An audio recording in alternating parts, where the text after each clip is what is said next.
안녕하세요. 사연에 빠지다의 DJ 민영입니다. 오늘도 첫 번째 사연 시작하기 전에 구독과 좋아요 버튼 눌러주시고요. 그럼 오늘의 사연 함께 시작해 볼게요. 안녕하세요. 저는 돌진한 딸아이를 키우며 온라인 매장을 운영하고 있는 20대입니다. 원래는 가정주부였는데 이혼과 동시에 어떻게든 먹고 살아야겠다는 생각에 일을 시작했답니다. 물론 초반에는 친오빠의 도움을 받았지만 지금은 제 힘으로 잘 해내고 있죠. 딸아이와 밖에 나가면 많은 분들이 놀라세요. 우선은 제 나이에 놀라시고, 두 번째로 아이 엄마라는 사실에 놀라시고, 마지막으로는 제가 이혼했다는 사실에 충격을 받기도 하시죠. 아니, 뭐가 급해서 그렇게 일찍 결혼했느냐고 하시는 분도 있으시고, 이혼은 왜 했는지 궁금해 하시는 분도 많답니다. 하지만 그때마다 저는 웃음으로 일관했어요. 그 당시에 이야기는 하고 싶지도 않았거든요. 그런 제가 이렇게 용기를 내서 사연을 쓰겠다는 생각이 들었던 것은 전 남친을 우연히 결혼식장에서 만났기 때문이랍니다. 친구 결혼식이라고 해서 갔는데 신랑 측 자리에 전 남편이 보이더라고요. 저를 본 전 남편은 사색이 된 얼굴을 하고 있었죠. 그것도 그럴 수밖에 없는 것이 양육비를 미루고 있어서 제가 내용 증명을 보냈었거든요. 저를 보고 도망치는 전 남편을 만난 것이 원인인지 꿈에 시댁이 나오더라고요. 꿈자리가 더럽다는 말을 많이 하잖아요. 딱 그랬죠. 그래서 깨자마자 몸서리를 치고는 이렇게 사연을 쓰기로 했습니다. 가족을 제외한 그 누구에게도 고백하지 못했던 사정을 이야기하고 싶었거든요. 저는 결혼 2년 만에 만삭의 몸으로 이혼을 했습니다. 결혼을 하지 말았어야 했는데 그때는 뭐가 그렇게 좋았는지 모르겠어요. 남편을 만나 연애를 하며 이게 진짜 행복이다 싶었거든요. 저한테 잘해주기도 하고 같이 있으면 기분 좋은 일들이 많았기 때문에 재미있었어요. 하지만 갑자기 아이가 생겼을 때는 말 그대로 멘붕이 왔어요. 만약 이 사실을 알고 남편이 기겁하고 헤어지자고 하면 어떻게 하나 걱정이 되었거든요. 하지만 남편은 임신 고백에 뛸 듯이 기뻐하면서 당장 부모님께 인사를 드리고 결혼을 하자고 하더군요. 그 말을 듣는데 눈물이 핑 돌았어요. 아이를 가지면 감수성이 높아진다고 하던데 그것 때문인진 모르겠지만 그냥 고마웠답니다. 우리한테 아이라니 이런 기쁜 소식이 어딨어. 우리 당장 부모님께 인사드리고 결혼부터 하자. 배 더 부르기 전에 식 올려야지. 세상에 내 아이라니. 아이 때문에 결혼 생각하고 있었다면 꼭 이럴 필요 없어. 내가 알아서 할 수 있어. 그게 무슨 소리야. 설마 다른 생각하고 있었어? 그런 건 아니지? 우리 아이인데 뭘 혼자서 알아서 하겠다는 말이야. 만약 무서운 생각하고 있는 거라면 어림도 없어. 알겠어? 혼자서 할 수 있다는 제 말에 오히려 무섭게 화를 내던 것은 남편이었죠. 바보같이 그 순간 얼마나 감동받고 기뻤는지. 그때는 우리 앞에 얼마나 힘든 일들이 기다리고 있을지 상상도 못했거든요. 그 첫 시작은 저희 오빠였어요. 제게는 나이 차이 많이 나는 오빠와 언니가 있었어요. 부모님께서 돌아가시고 저를 키운 것이나 다름없는 두 사람이었죠. 오빠는 해외에 있어서 그나마 어떻게든 피해볼 수 있다고 해도 언니는 어림도 없었죠. 언니에게 사귀는 사람이라고 남편을 소개시켜줬을 때부터 언니는 마음에 들어하지 않았어요. 사람이 너무 우유부단하고 눈치가 없어 보인다고 말하더라고요. 사실 남편이 좋게 말하면 둥글둥글한 성격이라고 하지만 다른 사람들 말에 쉽게 흔들리는 편이었거든요. 흔히들 팔랑귀라고 하죠. 제가 남편이 아이 소식에 당장 결혼하자고 나선 모습에 감동을 받은 것도 평소의 모습과는 다르게 결의에 찬 모습을 보여주었기 때문이었답니다. 그런 남자와 제가 결혼을 한다고 하니 당연히 인상부터 썼죠. 결혼이라니 말도 안 되는 소리 하지 마.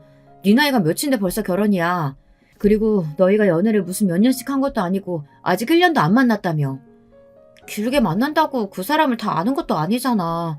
우리 사랑해. 그이는 나 많이 아껴주고 배려해준다고. 그런 사람보다 더 좋은 사람 만난다는 보장이 어딨어. 내 인생에 딱 한 번일 수도 있잖아. 언니는 제 말에 가슴을 탕탕 때리며 답답해했죠. 저는 결국 아이가 생겼음을 고백했습니다. 언니는 입을 떡하고 벌리더니 무슨 아이냐고 난리를 피웠죠. 그리고는 그 길로 병원으로 가자고 했어요. 저는 언니 앞에 산모수첩을 내밀며 사주가 되었다고 말했습니다. 언니는 망부석처럼 굳어서는 뚫어져라 산모수첩을 바라보았어요. 그리고 진짜 제가 엄마가 되었다는 사실에 긴 한숨을 내쉬었죠. 언니는 꼭 나와야겠냐고 했어요. 저는 다른 생각을 해보지 않았으며 남편 역시 저와 같은 생각이라고 했죠. 언니는 우선 알겠다고 하더군요. 하지만 저희 가족의 반대는 시댁에 비할 바가 아니었어요. 저는 드라마 속에서나 있을 법한 가족 구성원을 처음 봤는데요. 말 그대로 의사 가문이더라고요. 남편은 3남 2녀의 막내였는데요.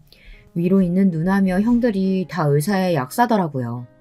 시아버님이 원장이신 병원에 다들 근무하고 있었죠. 남편도 의사였냐고요? 그건 아니었어요. 남편은 병원에서 경영을 맡고 있었답니다. 남편의 말에 의하면 몸이 약해서 오래 앉아 공부할 수 없었다고 하는데 지금 생각해보면 겁이 많기도 하고 공부를 그렇게 잘했던 것은 아닌 것 같아요. 하여튼 그런 가족이라는 소리를 들었을 때 살짝 긴장이 되기도 했어요. 혹시나 싫어하면 어떻게 하나 하고 말이죠. 그리고 혹시는 역시가 되어 제게 돌아왔죠. 가족들 전부가 맹렬하게 반대하는 것은 아니었어요. 남편의 형제들은 아무런 관심이 없었고 시아버지께서는 인상을 쓰기는 하셨지만 제가 아이를 가졌다는 소리에 한숨을 내쉴 뿐 딱히 반응이 없으셨죠. 하지만 시어머니께서는 다르셨어요. 인사를 드리는 처음부터 마지막에 집에 나올 때까지 한마디도 하지 않으셨죠. 어머님도 아버님도 다들 내가 마음에 들지 않으신 것 같은데. 아니야, 임신했다는 소리에 놀라셨을 뿐이야. 우리 부모님들 나쁜 분들 아닌데? 아버님은 한숨만 내쉬고 어머님은 아무 말씀도 하지 않으셨잖아. 분명 못마땅해하는 얼굴이셨다고. 반대하시면 어떡해? 남편은 제 말에도 절대 그런 일은 없으니 자기만 믿으라고 큰 소리를 치더군요. 믿음직스럽지는 않았지만 당시에 저는 할 수 있는 것이 없었기 때문에 알겠다고 고개만 끄덕였죠. 그런데 시어머니께서 다음 날 저를 따로 밖으로 불러내셨어요. 그리고는 저를 데리고 가신 곳은 산부인과였죠. 정말 제가 임신을 했는지 확인을 해봐야겠다고 하시더군요. 제가 거짓말을 할지도 모르니 자신이 아는 곳으로 가야겠다고 하시는데 정말이지 감정이라고는 조금 더 찾아볼 수 없는 말투셨어요. 너무 건조해서 화조차도 나지 않더군요. 시어머니께서는 제가 임신한 것이 확실하다는 결론을 보시고는 고개만 끄덕이시고 어딘지도 모를 곳에 저만 두고 가버리셨죠. 집에 돌아오는 동안 서러움이 밀려왔어요. 아무리 남편에 비해서 부족한 점이 많다고 하더라도 이렇게 막대하셔도 된다는 법은 없잖아요. 너무 화가 난 저는 남편에게 전화해서 이런 일이 있었다는 이야기를 했죠. 남편은 화를 내면서도 시어머니 편을 들더라고요. 정신이 확 들었죠. 지금 어머니 편 들고 있는 거야? 그런 게 아니라 그냥 확실하게 하고 싶었던 거 아닐까 하는 거지. 내가 그동안 연애하면서 한 번도 가족들한테 소개를 한 적이 없었거든. 그래서 내가 연애도 못하는 그런 애라고 생각하셨는데 갑자기 결혼 얘기 꺼내니까 그것도 임신했다고 하면서. 무슨 의미야? 지금 하는 말이? 내가 문제라는 뜻이야? 그럴 리 없지. 당연히 어머니가 오해하셨고 잘못하셨지. 내가 그 부분은 강하게 이야기할 테니까 너도 우리 어머니 이해 좀 해달라는 것뿐이야. 그때 정신을 차리고 그만뒀어야 하는데 시어머니를 대신해서 사과하는 남편의 모습에 결국 저는 알겠다고 하고는 넘어갔죠. 시어머니께 무슨 이야기를 했는지는 모르지만 그 이후로는 시어머니께서 따로 말씀하시지는 않으시더라고요. 저는 이런 남편이 있으니 결혼 후에도 힘들지는 않겠구나 싶었답니다. 하지만 그것이 저의 큰 착각이라는 사실은 결혼하자마자 바로 알 수가 있었어요.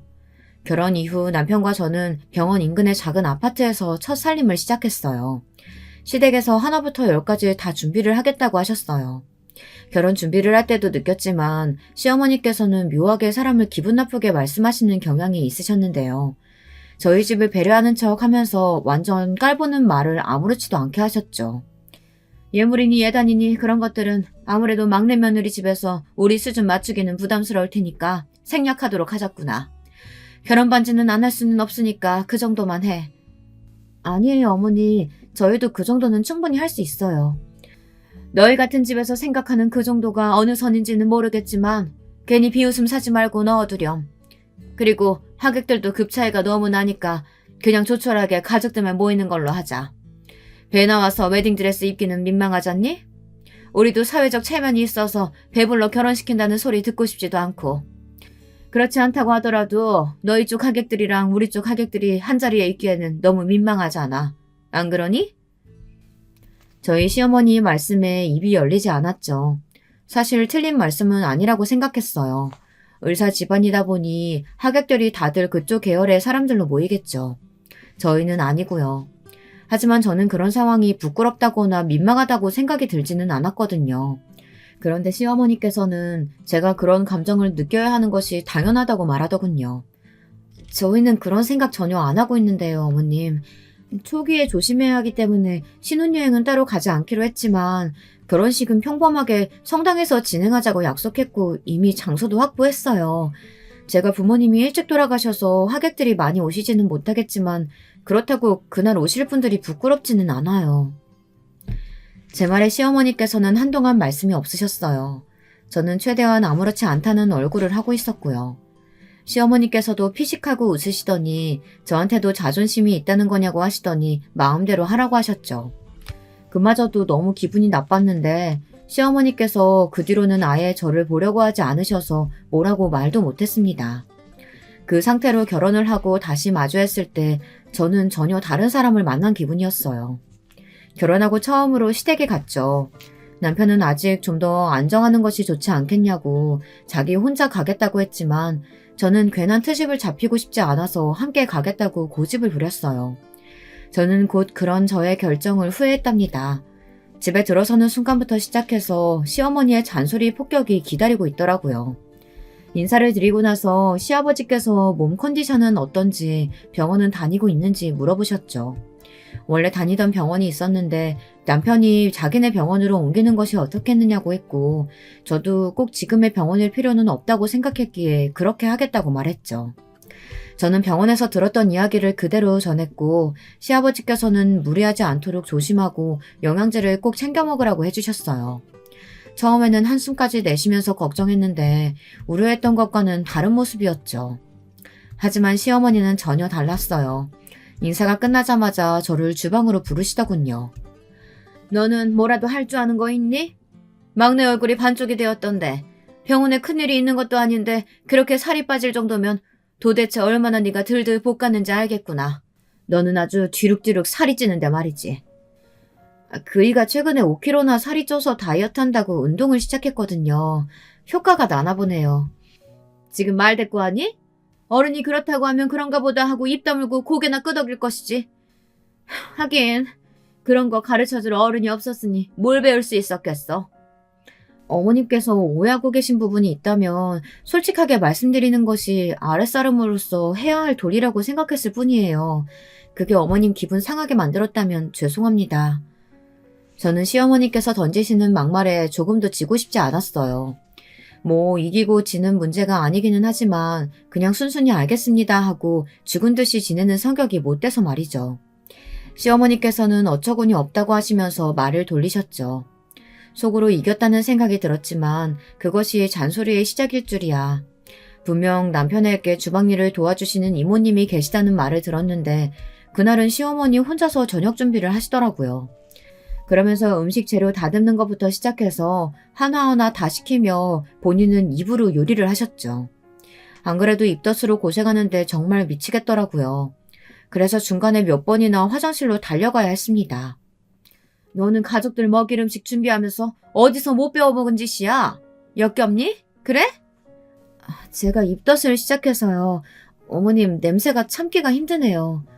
누구는 그런 것도 없이 애 낳은 줄 알아? 고작 입덧이 뭐가 어떻다고? 참아. 가족들 생각해서 참아야지. 어디서 힘든 척이야? 너 설마 집에서도 그렇게 행동하니? 왜? 우리 막내가 너 그렇게 하면 어쩔 줄 몰라 하니 그게 보기 좋디? 어머니 무슨 말씀을 그렇게 하세요. 입덧 해보셨다면서요. 얼마나 힘들지 아시면서 왜 말씀을 그렇게 하세요. 아주 점점 기어오르는구나. 할 줄 아는 것 하나 없이 맨몸으로 씹었으면서 어디서 눈을 똑바로 뜨고. 아니지. 맨몸은 아니지. 정말 속은 속대로 불편했지만 시어머니의 말도 안 되는 이야기는 몸이 힘든 저를 더 지치게 만들었어요. 결국 참지 못한 저는 시어머니께 뭐가 그렇게 불만이시라 하나하나 꼬투리를 잡으시는 거냐고 물었어요. 시어머니께서는 그런 것도 눈치 못 채냐고 하시더군요. 솔직히 당장이라도 나가고 싶었어요. 그때였죠. 큰형님과 작은형님께서 주방으로 들어오셨어요. 가족들 중에서 거의 유일하게 저희 부부를 환영해 주셨던 분들이셨답니다. 어머님, 저희 왔어요. 어머, 막내 동서. 세상에, 입덧 시작했다고 들었는데 왜 여기 들어와 있어? 괜찮아? 닥터 신한테 들었는데 아직은 조심해야 한다고 하던데 이렇게 무리해도 되는 거야? 언제부터 와 있던 거야? 두 분은 주방에 오시자마자 이모님은 어디 가고 저와 시어머니만 있냐고 물어보셨죠. 시어머니께서는 이모님 댁에 큰일이 있어서 오늘은 집으로 보냈다고 말씀하시면서 피곤할 텐데 주방은 왜 들어오냐고 하셨답니다. 저한테 말하던 목소리와는 180도 다른 아주 친절하고 우아한 말투로 말이죠. 헛웃음이 나더군요. 방금까지 사람으로 해서는 안 될 말들을 쏟아냈던 사람은 어디 갔나 싶었어요. 형님들은 입덧으로 고생 많은 제가 저녁 준비하고 있는데 어떻게 편하게 앉아있을 수 있겠냐고 하시면서 저더러 좀 앉아보라고 했죠. 시어머니께서는 못마땅한 얼굴로 저를 노려보시는 것이 느껴졌어요. 저는 모르는 척하면서 둘째 형님이 이끄는 대로 자리에 앉았죠. 어머니도 들어가세요. 저희가 왔으니 알아서 할게요. 오늘도 수술 있다고 들었는데 됐다. 내가 할 테니까 너희야말로 들어가 쉬렴. 아무리 그래도 어머니께서 주방에 계시는데 어떻게 들어가요? 큰형님께서는 극구 사양하시는 시어머니를 주방 밖으로 모시고 나가셨어요. 잠깐 주방이 고요해졌죠. 작은 형님께서는 물을 한 컵 가득 담아서 제 손에 쥐어주셨어요. 그리고는 부드러운 손길로 제 등을 쓸어내리셨죠. 그 따뜻한 손길에 울컥 눈물이 나올 것만 같았지만 저는 꾹 눌러 참았답니다. 많이 힘들지? 어머니 상대하기 쉽지 않지? 우리한테는 사람 좋은 것처럼 웃고 계시지만 다른 사람들한테 어떻게 하는지 잘 알고 있거든. 의사 가문이다 하고 어깨에 힘주고 다니시는 분이라 막내 동서가 이해해. 의사 가문은 무슨. 우리가 언제부터 의사 가문이었다고. 아버님이 자수성가하셨을 뿐이잖아. 다들 시어머니 등살에 못 이겨서 의료계통 일을 하고 있을 뿐이지. 정말이지 어머니도 정도껏 하셔야 될 텐데. 형님들은 저를 격려해 주시면서 자신들이 마무리할 테니 그냥 앉아만 있으라고 하셨어요. 혹시 속이 불편하더라도 밖에 나가서 시어머니를 마주하는 것보다는 이곳이 편하지 않겠느냐고 하시면서 어디서 가져오셨는지 임산부에게 좋다는 차까지 우려서는 주시더라고요. 형님들의 말씀에 오히려 뭐라도 돕고 싶어서 움직이려고 했지만 형님들은 엄한 목소리로 얌전히 있으라고 하시더군요. 끝까지 제가 뭐라도 하려고 하니 형님들이 음식을 놓을 그릇이나 좀 닦고 있으라고 하셨죠. 방금까지 시어머니 때문에 상했던 마음이 다 치유되는 기분이 들었답니다. 식사 시간이 되어 가족들이 다 둘러앉아 있었어요. 저희가 막내라 맨 끝자리였죠. 그때였어요. 시어머니께서 못 보던 반찬을 제 앞에 쓱 내놓으시더라고요. 입덧하는 제가 걱정이 되어서 준비했으니 먹어보라고 하셨죠. 방금까지 그렇게 저를 못 잡아먹어 안달이 났던 시어머니께서 가족들 보는 앞에서 목소리까지 상냥하게 말씀하시는데 수상쩍은 기분이 들었습니다. 먹으면 안 되겠다는 생각이 들더라고요. 머릿속에 경보가 울린다고나 할까요? 그런데 시어머니께서 웃는 얼굴로 자꾸만 권하시는데 싫다는 소리가 안 나오더라고요. 떨리는 마음으로 반찬을 조금 들었는데 괴상한 냄새가 확 올라왔죠. 저는 참지 못하고 화장실로 뛰어들어갔어요. 남편이 떨리는 목소리로 괜찮으냐고 하며 저를 따라 나왔고요. 다시 식탁으로 돌아가자 분위기는 소위 개판이 되어 있었어요. 시아버지께서는 괜찮으냐고 하셨지만 썩 편한 목소리는 아니셨어요. 좀 챙겨주려고 했더니만 저렇게 싫어할 줄은 몰랐네요. 친정어머니도 없어서 몸보신 못할까 싶어 준비했던 건데. 그러니까요, 막내 재수씨. 아무리 입덧으로 고생한다고 하셔도 시어머니가 준비하신 건데 그렇게 나오시는 건 좀 아니죠. 좀 참아도 될 걸 그렇게 입덧한다고 표내고 싶으셨어요? 참. 식탁에는 냉기가 돌기까지 했어요. 어떤 말도 할 수가 없었어요. 머릿속이 새하얗게 변했거든요. 이미 식탁에는 제가 먹어야 했던 반찬은 사라지고 없었죠. 그 순간 저를 구해준 것은 시누이였어요. 큰 시누이는 해외 연수로 자리에 없었지만 막내 시누이는 계셨거든요. 언제 주방으로 들어가셨는지 시누이가 방금 제가 먹으려 했던 음식을 숟가락으로 담아오시더니 이게 뭐냐고 큰 소리를 지르셨죠. 이게 뭐야? 아니, 아예 맛이 갔는데? 이거 육회 아니야? 엄마, 이거 육회 맞죠? 임산부한테 육회 주는 사람이 어딨어요? 거기다 완전 상했네. 무슨 소리야? 내가 오늘 가져왔는데. 그리고 그 정도는 오히려 산모한테 좋다고 했어.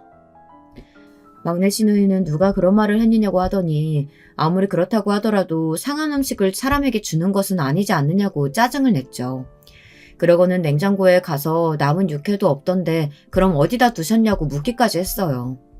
시어머니의 얼굴은 삽시간에 붉어지더니 자기가 고의로 그런 것도 아니지 않느냐며 실수라고 하셨죠. 하지만 저는 알 수 있었어요. 급 상냥해진 말투나 과한 웃음을 봐서는 분명 시어머니는 알고 있었던 것이 분명했거든요. 너무 화가 치밀어 올랐지만 아무런 증거도 없는 상황에서 말을 할 수는 없었습니다. 하지만 형님들은 눈치를 채신 것 같았어요. 잔뜩 얼굴을 굳히셨거든요. 시댁에서 집으로 돌아오는 길, 저는 남편에게 사실대로 이야기를 했지만 남편은 그럴 리 없다고 펄쩍 뛰더군요. 저도 오해하고 싶지는 않지만 솔직히 음식이 상했다는 것을 시어머니께서 정말 모르셨다는 것이 말이 되는 소리냐고 했죠. 남편은 끝까지 시어머니가 그럴 사람이 아니라고 하며 오해하지 말고 화를 풀라고만 했습니다. 답답하더군요. 이 사연을 듣고 계시는 분들 생각은 어떠신가요? 진짜 제가 오해한 것일까요? 아니면 시어머니께서 계획을 갖고 준비하신 걸까요? 그 일이 있고 나니 시댁에 가는 것이 좀 무서워졌어요. 시어머니께서 주시는 것은 어느 것 하나 먹으면 안 되겠다는 생각이 들더라고요. 다행인 것은 형님들이 저와 같은 생각을 하셨다는 것이었죠. 형님들께서는 시댁에 가기 전에는 꼭 자기들 중 한 사람과 가도록 하고 몸이 불편하다고 이야기하고는 오지 말라고 하시더군요. 시어머니께서 음식으로 그렇게까지 나오실 것이라고는 생각도 못했다고 말이죠. 그래서 저는 형님들 시키는 대로 남편이 가자고 해도 핑계를 대며 피했어요. 배가 점점 불러오면서 저는 다니던 회사도 그만두고 집에서 쉬기로 했습니다. 제가 몸이 약하다고 생각했던 적이 없었는데 쉽게 지치는 것은 물론이고 다리도 잘 붓더라고요. 남편은 저더러 아무것도 하지 말고 집에만 있으라고 했죠. 무슨 일인지 시댁도 갈 필요 없다고 하더라고요. 그런데 제가 안 갔더니 시어머니께서 오시더라고요. 정말 환장할 일이었죠. 벨소리에 화면을 확인하고 얼마나 놀랐는지 어떤 표현으로도 제 마음을 나타낼 수 없을 겁니다. 진짜 귀신을 만나도 그렇게 놀라지는 않았을 거예요. 저는 화면을 뚫어져라 바라보고 있다 문을 열 타이밍을 놓칠 정도로 놀랐답니다. 한 번 더 벨이 울리고서야 저는 부랴부랴 문을 열었죠. 시어머니께서는 문을 열자마자 뭐하고 이제 문을 열었느냐며 화를 내셨어요. 어디 어른을 밖에 세워둘 생각을 하느냐고 말이죠. 성큼성큼 집으로 들어서는 시어머니를 따라 들어오며 머릿속이 복잡했어요. 누군가에게 SOS를 쳐야 하나 고민이 되었지만 시어머니께서는 정신없이 몰아붙이셨죠. 집고락선이 좀 봐라. 도대체 뭐하고 있니? 집에서 쉬고 있었다면서 아무것도 안 하고 빈둥거리기만 하는 거야? 너는 우리 아들 피 빨아먹으려고 결혼했니? 적어도 남편이 밖에서 힘들게 일하고 돌아오면 편하게 쉴 수 있도록 살림은 제대로 해야 될 거 아니야? 저희가 이것저것 많이 사서 쌓아두지 말자고 약속을 했다 보니 집이 좀 썰렁해 보이시죠? 그래도 애기 물건은 하나씩 잘 준비하고 있어요, 어머님. 이 먼지는 뭐니? 청소는 안 하니? 먼지요? 어머님, 어디 먼지가 있어요? 오전에 큰형님께서 사람 보내주셔서 청소했거든요. 시어머니께서는 제가 큰형님 이야기를 꺼내자 금방 입을 다물고 계셨죠. 그리고는 뭐라도 하나 걸고 넘어지고 싶으신지 아주 눈에 쌍심지를 켜고 둘러보시더군요. 하지만 딱히 잡을 것이 없다고 생각이 들었는지 인상을 쓰고는 자리에 앉으셨죠. 저는 잔뜩 부른 배로 시어머니께 차와 과일을 대접했어요. 시어머니께서는 차 맛이 이상하다고 다시 해오라고 하시더군요. 저는 별말 없이 다시 준비했죠. 그런데 이번에도 시어머니께서 맛이 엉망이라고 하시면서 다시 하라고 하셨어요. 저는 무거운 몸으로 몇 번이나 움직이면서 치밀어 오르는 화를 꾹꾹 참아야만 했습니다. 하지만 세 번째 차 맛이 마음에 들지 않는다고 하셨을 때는 도저히 참을 수가 없겠더라고요. 네 번째로 차를 다시 내오면서 이번에는 처음부터 아무 말 못하게 못을 박았습니다. 저희 신혼 때 어머님께서 주셨던 것이에요. 알려주신 대로 우렸는데 어떠실지 모르겠네요. 내가 준 게 언젠데 아직도 다 안 마시고 남아있단 말이야? 너는 내가 챙겨 먹으라고 그렇게 말했는데 내 말이 웃음니? 설마요. 저희 언니가 입맛이 심할 때 입에 잘 맞는 음료를 권해줬는데 그게 너무 잘 맞아서 다른 것을 마실 생각을 못했어요. 오늘 어머님 오셔서 내왔는데 드셔보세요, 어머님. 됐다. 생각 없다. 시어머니께서는 생각이 바뀌었다고 하시면서 찻잔을 앞으로 밀어내셨죠. 저는 순간 이 차가 무엇이 되었든 안 마시길 잘했다는 생각이 들었어요. 나중에 어떤 차인지 따로 알아봐야겠다는 생각이 들었고요. 시어머니께서는 별 말씀 없이 앉아 계시더니 갑자기 예정일이 언제냐고 물어보셨어요. 그때가 35주라 얼마 남지 않았다는 말과 함께 아직은 딱히 나올 기미가 보이지 않는다고 말씀드렸죠. 조리원이나 이런 것들은 병원에서 다 알아서 준비했을 테고 아이 태어나면 키워주실 유모를 따로 알아봤으니 너는 신경 쓰지 말고 그분한테 맡겨. 유모요? 맡기라니 무슨 말씀을 하시는 거예요? 당연히 아이는 제가 키워야죠. 모유도 챙겨줘야 하고요. 모유야 딸이 보관하면 되니까 알아서 받아두고. 귀한 우리 집안 자손인데 아무 손이나 타게 둘 수는 없잖아. 유명하신 분 겨우 초빙했으니까 너는 그냥 애만 낳아. 정말 기가 막히는 소리였죠. 아니 친엄마가 멀쩡히 있는데 이게 무슨 소리인가 싶었습니다. 저는 당연히 제가 키울 것이고 유모는 필요 없다고 단호하게 선을 그었어요. 시어머니께서는 자기가 다 준비했는데 무슨 헛소리냐고 하시면서 괜한 일에 힘 빼지 말라고도 하셨어요. 정말이지 억장이 무너지는 순간이었어요. 저는 당연히 절대 안 된다고 하며 시어머니께서 무엇을 준비하셨든 필요 없다고 말했습니다. 아니 너 같은 애 유전자 받아 태어나는 것 자체가 이미 출발점에서 뒤처졌다는 말이나 다름없는데 어릴 때부터 제대로 우리 집 사람으로 키워야 할 것 아니냐? 남자 하나 잘 만나서 팔자 고쳐보려고 남자 앞에 엎어진 네가 뭘 가르칠 수가 있어? 어머님, 진짜 말 그렇게 하지 마세요. 저희가 결혼 전에 애 가진 것은 맞는데요. 제가 무슨 팔자를 고쳐요? 의사 집안이요? 그게 무슨 소용이 있는데요. 어머님께서 그렇게 자랑하시는 의사 집안, 저한테는 그렇게 중요한 거 아니었거든요. 뭐 어째? 이게 아무것도 아닌 거 받아줬더니 넙죽 엎드려서 기어다녀도 모자를 파네. 뭐라고? 시어머니께서는 버럭하시며 주제도 모른다고 소리를 지르셨어요. 순간 아랫배가 당기는 기분이 들었죠. 저도 모르게 배를 움켜쥐고 소리를 질렀어요. 시어머니께서도 순간은 놀라신 모양인지 배가 아프냐고 물어보시더군요. 제가 대답도 못하고 신음소리를 내며 핸드폰을 찾자 시어머니께서는 묻는데 왜 대답 안 하냐고 하시더라고요. 그 와중에도 말이죠. 징글징글했어요. 제가 더듬거리며 폰을 찾아 남편에게 전화를 걸자 시어머니께서는 일하는 사람한테 왜 전화를 거냐며 폰을 빼앗더라고요. 저는 아파 죽을 것 같은 몸으로 뭐 하시는 것이냐며 소리를 질렀어요. 하지만 시어머니께서는 아프면 119나 부르라고 하셨죠. 그리고는 119를 눌러서 폰을 들려주시고는 그냥 가버리셨답니다. 정말 눈물이 났어요. 어떤 정신으로 통화를 했는지는 모르지만 정신을 차려보니 병원이더군요. 남편이 하얗게 질린 얼굴로 왜 자신에게 연락을 하지 않았느냐고 걱정스러운 얼굴로 저를 바라보고 있었어요.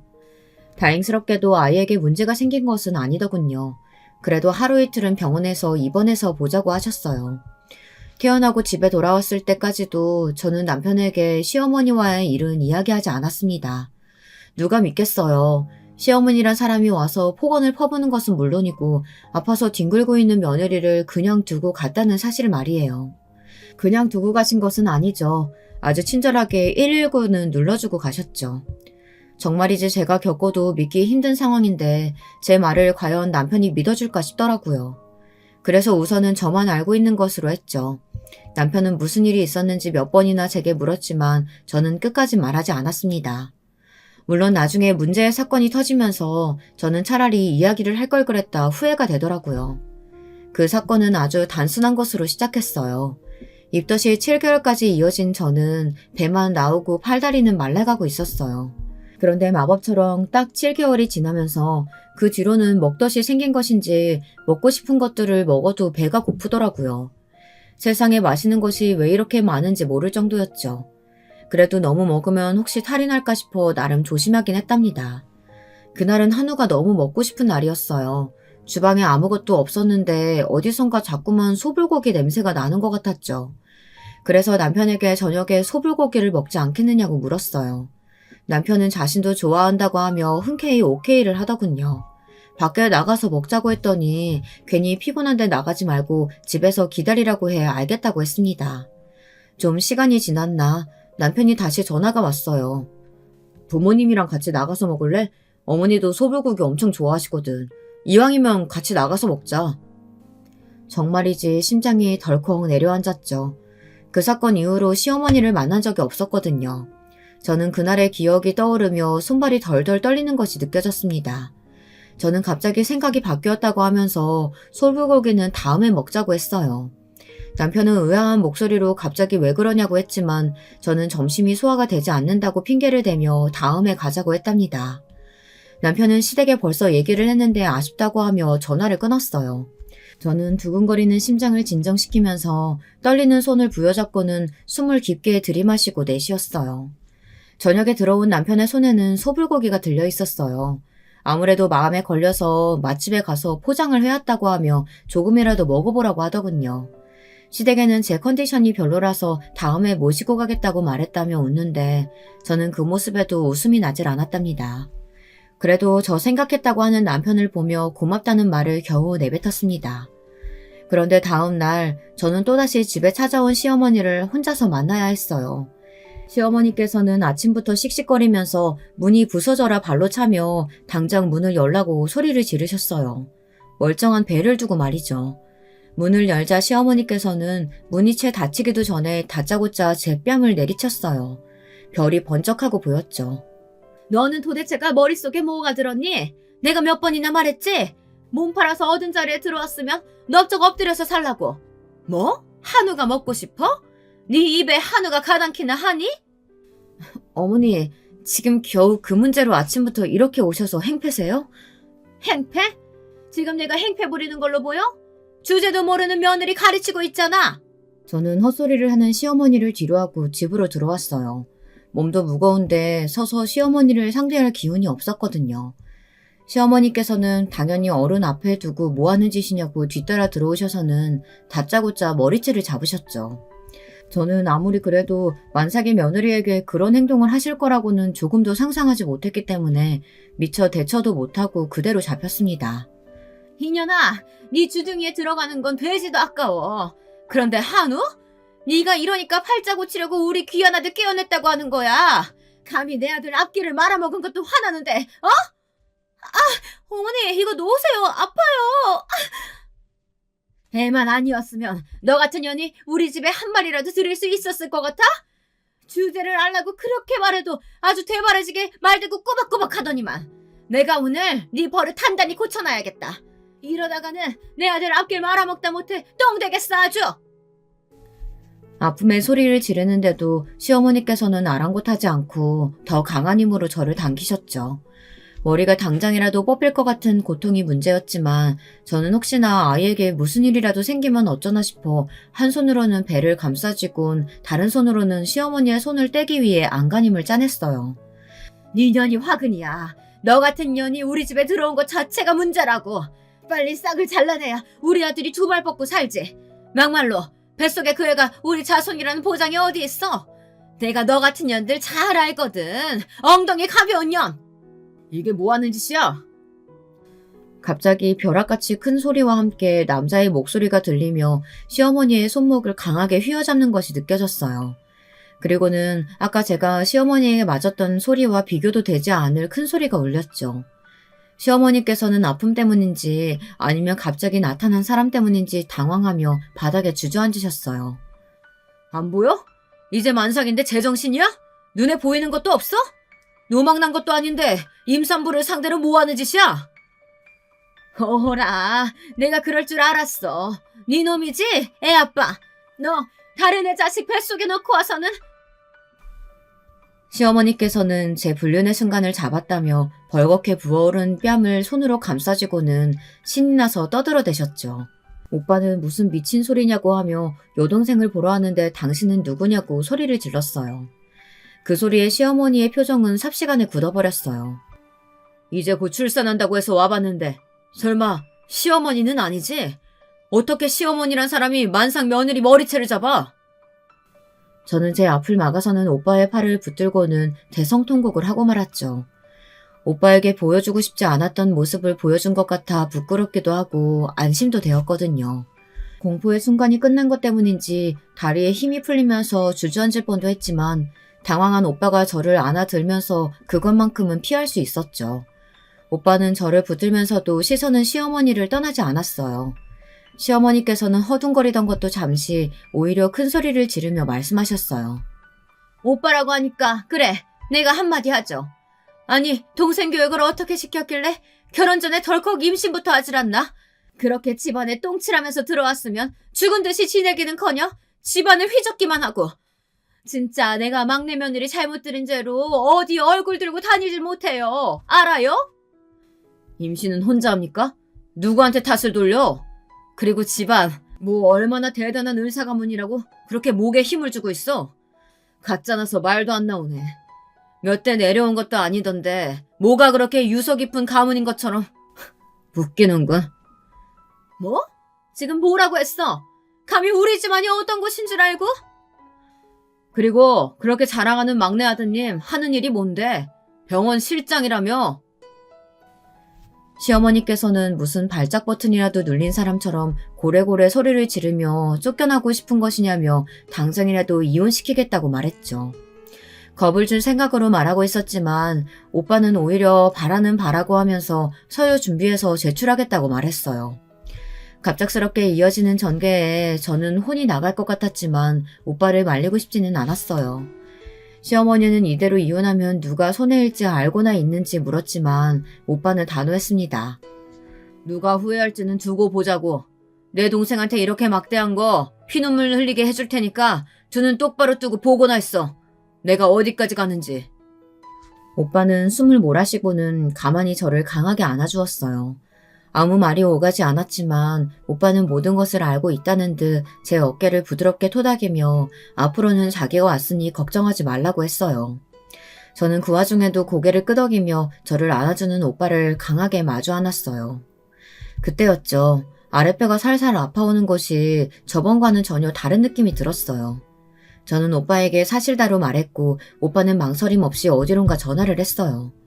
곧 시꺼먼 사람들이 우르르 들어와서는 준비가 끝났다고 말했습니다. 오빠는 조심스럽게 저를 데리고 병원으로 향했습니다. 다시 정신을 차렸을 때는 이미 모든 것이 끝난 후였어요.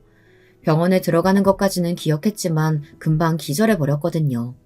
아직 주스가 좀 남았지만 수술을 통해 예쁜 딸아이가 태어났다고 알려주셨죠. 호화스러운 병원에 저는 깜짝 놀랐어요. 오빠는 자신이 잘 아는 곳으로 옮겼으며 그동안 다녔던 병원으로부터 충분히 자료를 받았으니 너무 걱정할 필요 없다고 말했어요. 저는 어안이 봉봉했지만 고개만 끄덕였죠. 곧 문이 열리고 언니의 모습이 보였어요. 출장에서 돌아오자마자 병원으로 직행한 것 같았습니다. 언니는 제가 몸 상한 곳이 없는지 확인하더니 말없이 저를 안아주며 앞으로는 언니가 곁에 있어줄 테니 아무것도 걱정할 것 없다고 했습니다. 아마도 오빠에게 이야기를 다 들었던 것 같더라고요. 저는 괜찮다고 말하고 싶었지만 목이 잠겨서 잘 나오질 않았어요. 오빠는 몸이 많이 상했다고 하며 억지로 말하려고 하지 말고 좀 쉬고 있으라고 했습니다. 그때였죠. 아니, 아내를 만나러 왔다는데 왜 막아섰는데요? 이봐요, 내가 아이 아빠라니까요? 내 아내 있다고. 저 새끼는 내가 분명 오지 말라고 했는데 어디서. 정리 안 했어? 서류 넘기라고 했잖아. 도대체 뭐 한다고 서류 준비가 이렇게 느려? 내가 해? 서류 넘겼어. 이혼 서류 작성하는데 얼마나 걸린다고. 저는 언니와 오빠의 빠른 행동력에 고개를 절레절레 흔들면서 남편을 만나겠다고 말했어요.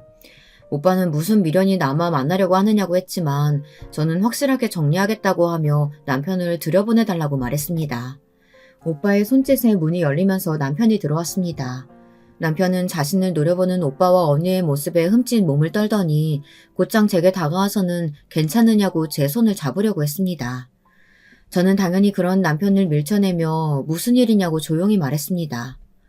병원 왜 옮긴 거야? 병원 갈 거면 우리 병원으로 오지. 진료도 다 거기서 봤는데 우리 애는 봤어? 내가 아무리 아빠라고 해도 못 보여준다고만 하더라고. 할 말이 그것뿐이야? 이혼 서류라고 무슨 종이를 받았는데. 아니지? 우리 아이도 태어났는데 갑자기 무슨 이혼이야. 안 그래? 남편은 저의 싸늘한 태도에도 아직 눈치를 못 챈 것인지 아니면 눈치를 챘음에도 믿고 싶지 않은 것인지 횡설수설하기만 했죠. 저는 드디어 콩깍지가 벗겨진 것 같았어요. 이렇게 어리숙한 인간을 뭘 보고 믿고 함께 갈 생각을 했을까 후회가 들었죠. 물론 딸아이를 얻은 것은 세상에 없을 축복이지만 말이죠. 저는 확실하게 마음을 다잡고는 남편에게 말했어요. 이혼하자, 우리. 나는 조금도 당신이랑 못 살겠어. 아니, 당신 가족들만 보면 이제는 신물이 올라와. 끔찍해. 그게 무슨 말이야, 갑자기. 이혼이라니. 당신 내가 출산할 때 곁에 없어서 그래? 그건 나도 몰랐어. 여기도 누나가 알려줘서 왔다고. 당신이 나한테 말도 안 하고 바꿨는데 어떻게 알아? 그러니까 섭섭해하지 말고. 내가 그걸로 이렇게 한다고 생각해? 천만에. 내가 그동안 시어머니한테 어떻게 당했는지 당신 알고 있었잖아. 내가 직접 이야기한 적도 있었고. 그런데 그때마다 당신 뭐라 그랬어? 어머님이 그럴 리 없다고 하며 내가 오해한 거라고 말했잖아. 그런데 이제는 나도 못 참아. 여보, 그건 진짜 당신이 오해한 거야. 저는 아직도 오해 타령이나 하는 남편을 지켜보고 있을 수가 없었어요. 우리 둘의 대화를 듣고 있던 오빠가 제 앞을 막아서더니 오늘 있었던 일에 대해 남편에게 하나도 빼놓지 않고 이야기를 했어요. 이야기가 계속될수록 남편의 얼굴은 하얗게 질러가기 시작했죠. 그 와중에도 남편은 그럴 수 없다고 중얼거리더군요. 남편은 이게 다 진짜냐고 물었어요. 저는 담담히 얼마 전 병원으로 실려갔던 날도 이야기를 했습니다. 혼자만 알고 있었던 일이라 언니와 오빠도 충격을 받은 얼굴로 듣고 있었죠. 제 이야기가 끝나자 남편은 더 이상 서 있을 수 없었는지 바닥에 퍼져 앉아서는 어떻게 그런 일이 있을 수 있냐며 중얼거렸어요. 아마 이전 같았으면 그런 남편의 모습이 안쓰럽게 느껴지기도 했겠지만 이미 저는 마음이 돌아섰고 이혼을 결심했기 때문에 아무런 감흥이 없었습니다. 오빠는 이혼으로 넘어갈 생각하지 말라는 말과 함께 빨리 서류 정리를 해주면 그나마 먹고 살게는 해주겠다고 했습니다. 하지만 이미 남편의 귀에는 아무것도 들리지 않았어요. 남편은 비틀거리며 밖으로 나갔죠. 저는 오빠에게 무슨 생각이냐고 물었지만 오빠는 아무런 걱정하지 말고 그저 몸조리나 하며 아예 이름이나 정하라고 하고 나갔습니다. 저는 오빠가 하는 일에 관해 구체적으로는 알지 못했어요. 언니야 국제 변호사라는 것을 알고 있었지만 말이죠. 오빠에게 무슨 일을 하느냐고 물어보면 이것저것 다양한 사업을 하고 있다고만 했죠. 오빠가 하는 일에 관해서는 저는 이번 일을 정리하며 처음으로 제대로 알게 되었어요. 오빠는 M&A를 전문적으로 하는 회사를 꾸려나가고 있었습니다. 그것도 국내보다는 해외에서 이름을 알리고 있었죠. 최근에는 제약 쪽에 손을 대고 있는 모양이더라고요. 오빠는 우선 병원으로 들어가는 제약회사에 납품을 막아섰어요. 거기다 병원에 있는 환자들 가족에게 더 좋은 병원을 무료로 소개까지 해줬으며 일하는 사람들에게도 다른 병원을 더 좋은 조건으로 소개시켜 주었다고 했죠. 정말이지 입이 떡하고 벌어졌어요. 오빠에게 그런 힘이 있다고는 상상도 못했거든요. 그 소식과 함께 얼마 되지 않아 시어머니께서 저를 찾아오셔서는 저를 보자마자 살려달라고 애걸복걸 하셨죠. 내가 실수했어. 내가 잘못했다. 앞으로 2번 다시 그런 소리 안 할 테니까 병원만 살려줘. 환자들이고 직원들이 다 나갔어. 내가 이렇게 싹싹 빌 테니까.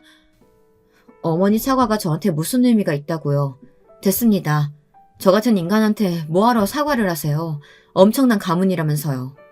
시어머니께서는 얼굴을 붉히시며 어떻게든 제 마음을 돌리고 싶어 하셨지만 그럴수록 저는 더 몸서리치게 싫더라고요. 시어머니께서는 무조건 저더러 용서하라고 하셨죠. 급기야 태어난 지 얼마 되지도 않은 우리 딸아이를 들먹이면서 아이 앞날을 위해서라도 마음을 바꾸라고 하는데 정말이지 더 이상 듣고 있을 수 없더군요. 우리 딸아이가 당신들하고 무슨 상관이 있어서? 내 자식은 당신들이랑 아무 관계 없거든요. 저한테 그러셨잖아요. 진짜 그의 자식이긴 하냐고. 그 말을 하셨을 때부터 이미 내 아이는 당신들과 상관없는 사람이 된 거죠. 그래도 천륜이 어디 가는 줄 알아? 그러지 말고. 여기 와서 천륜 찾지 말고 병원 가서 짐이라도 싸지 그래요. 들어보니 다른 며느리들도 이혼장 던지고 나갔다던데 정리할 것들이 한두 가지가 아니겠어. 갑자기 나타난 오빠의 말에 시어머니는 혼비백산한 표정으로 도망치듯 나가더군요. 저는 그 모습을 물끄러미 바라보기만 했고요. 그 이후로 더 이상 저는 시댁 사람들을 만나지 못했어요. 이혼도 양육권 확보도 다 언니가 해결해 주었거든요. 매달 양육비를 받기로 했지만 초반 몇 달만 주더니 그 뒤로는 소식도 없더라고요. 오빠는 지구 끝까지라도 따라가서 받아내겠다고 했지만 저는 아마도 힘들 것 같다고 생각했어요. 다 망한 집에서 뭘 할 수 있겠나 싶었죠. 그런데 그렇게 결혼식장에서 만날 줄이야. 참 세상 좁은 것 같아요. 짧은 결혼 생활 이후 저는 많은 것을 얻었고 그와 함께 많은 것을 배웠어요. 지금은 우리 공주님과 행복하게 지낼 생각만으로 제 머릿속이 가득하답니다. 지금도 그렇지만 저는 앞으로도 행복한 꽃길을 걸으려고요. 부디 시어머니는 자기가 한 일을 되새이며 고통 속에서 반성하길 바라지만요. 끝까지 들어주셔서 감사합니다. 여러분, 두 번째 사연 시작하기 전에 좋아요와 구독 꼭 눌러주실 거죠? 그럼 두 번째 사연 바로 시작합니다. 안녕하세요. 저는 충청도 지방에서 거주하는 40대 후반의 여자입니다. 매일 재밌게 듣기만 하다가 저도 제보하고 싶은 일이 있어서 용기를 내보았어요. 여러분, 권선징악이라는 사자성어 다들 들어보셨죠? 저는 저 사자성어를 학교에서 배웠던 기억은 나지만 살면서 사실 권선징악을 본 적이 별로 없어요. 그런데 바로 저렇게 나쁜 사람은 벌을 받고 착한 사람은 복을 받는 사자성어를 쓸 만한 상황이 제게 일어났습니다. 그것도 바로 제 남편과 관련된 내용이에요. 바로 얘기를 시작해 볼게요. 저와 남편은 충청도 어느 지방에서 태어났습니다. 저희가 태어나고 자란 고향은 되게 작은 동네이고 지금도 개발이 많이 되진 않았어요. 그런데 제가 학교 다닐 때는 더 그랬어요. 초등학교, 중학교, 고등학교도 각 하나씩만 있었어요. 그렇게 작은 동네에서 저는 가구 공장을 운영하시는 아빠 밑에서 태어났습니다. 공장을 운영하시던 아빠 덕분에 저는 어린 시절에 부러움을 받으며 살았던 기억이 나요. 물론 워낙 요즘 잘 사는 사람이 많으니까 그게 뭐 어때서 생각하실 수도 있어요. 하지만 저 시절에 우리 고향에서는 우리 집이 잘 사는 편이어서 친구들이 많이 부러워했어요. 남편은 저와 동갑이고 소꿉친구로 자랐어요. 남편의 아버지가 우리 아버지 공장에서 일하시는 분이었죠. 그래서 공장에서 남편과 저는 뛰어다니며 같이 놀았습니다. 그러다 어른들에게 걸리면 불이 나게 도망가고 그랬죠. 그렇게 우리는 취학 전부터 초등학교에 들어가서도 매우 가깝게 지냈어요. 거의 그냥 남매처럼 자랐던 것 같아요. 왜냐하면 저도 남편도 외동이었기 때문에 굉장히 많이 붙어 있었어요. 서로 집에서 밥도 자연스럽게 같이 먹던 날도 되게 많았어요. 시골이었기 때문에 밭이 많았는데 서리도 하고 동네 강아지들과도 뛰어다니고 재미있게 지냈죠. 그대로 남편과 저는 중학생이 되었습니다. 중학생 때는 이제 본격적으로 사춘기가 오는 시기잖아요. 둘 다 사춘기가 왔지만 이상하게 서로에게는 관대했어요. 그리고 제가 학교에서 여자아이들과 싸워서 혼자 다니던 시기도 있었어요. 그럴 때 남편만이 유일하게 제 곁을 지켜주었죠. 그렇게 저는 남편에게 더 의지했고 우리는 고등학교에 진학하고도 붙어 다니기 시작했어요. 저희가 초등학교 입학 전부터 그렇게 10년 넘게 붙어 다니니 동네 사람들은 그냥 저와 남편을 하나의 쌍이라고 인식했어요. 저를 보면 준아 어디 갔니? 물어보고 남편이 혼자 있으면 세정이 어딨니? 물어봤어요. 학교에서도 선생님과 친구들은 저희가 사귄다는 것을 아주 당연하게 생각했어요. 남편과 저는 서로 누가 사귀자고 한 것도 아닌데 저러니까 웃기더라고요. 그래서 고등학교 2학년 여름에 남편에게 말했어요. 남편과 개울가에서 놀다가 집에 돌아가는 길이었죠. 야, 이준아, 너랑 나랑 뭐야? 다들 우리가 사귄다고 알아. 우리가 사귀는 사이야? 남편은 가만히 멈춰서 저를 바라봤어요. 쳐다보지 말고 말을 해. 그럼 사귀자. 정말 담백하고 직설적이고 어이없는 대답이었죠. 그렇게 저희는 사귀게 되었어요. 옆집 사는 순애는 동네 오빠가 꽃다발을 사와서 고백했다는데 저는 간단하게 사귀자는 말로 연애를 시작하다니 억울한 마음도 들었어요. 하지만 뭐 어쩔 도리가 없었어요. 왜냐하면 저는 이미 남편을 좋아하고 있었거든요. 그렇게 저희는 사귀게 되었고 그 연애는 계속 지속되었어요. 사실 남편은 그때도 저에게 이미 큰 부분을 차지하는 사람이었어요. 그래서 옆에 남편이 없다는 사실은 믿고 싶지 않았습니다. 그렇게 저희는 성인이 되었어요. 남편과 저는 대학에 진학하게 되었죠. 저는 서울에 있는 대학으로 가게 되었고 남편은 인근에 있는 국립대학에 들어가게 되었어요. 저는 사실 거리가 멀어지니까 우리가 잘 사귈 수 있을까 걱정이 되었어요. 그런데 걱정이 무색하게도 남편은 지방에서 서울로 버스를 타고 저를 보러 왔어요. 제가 서울에 올라오고 사실 많이 힘들었어요. 처음으로 부모님과 떨어져 살아야 하고 낯선 상황에 많이 놓이게 되니까 적응하는 것이 저에겐 매우 힘들었죠. 그렇지만 남편이 자주 서울에 와주니 버틸 수 있었습니다. 그리고 저도 남편의 군대를 기다려 주었어요. 서로 그렇게 힘든 시기에 버팀목이 되어주며 서로의 인생에 좋은 영향을 끼쳤죠. 그리고 저는 대학을 졸업하고 고향에 다시 내려왔습니다. 원래는 졸업하고 서울에서 직장을 다닐 생각이었지만 저는 제가 서울살이와 맞지 않는다는 사실을 잘 알게 되었어요. 방학 때마다 고향에 내려왔는데 그때마다 너무 저와 잘 맞더라고요.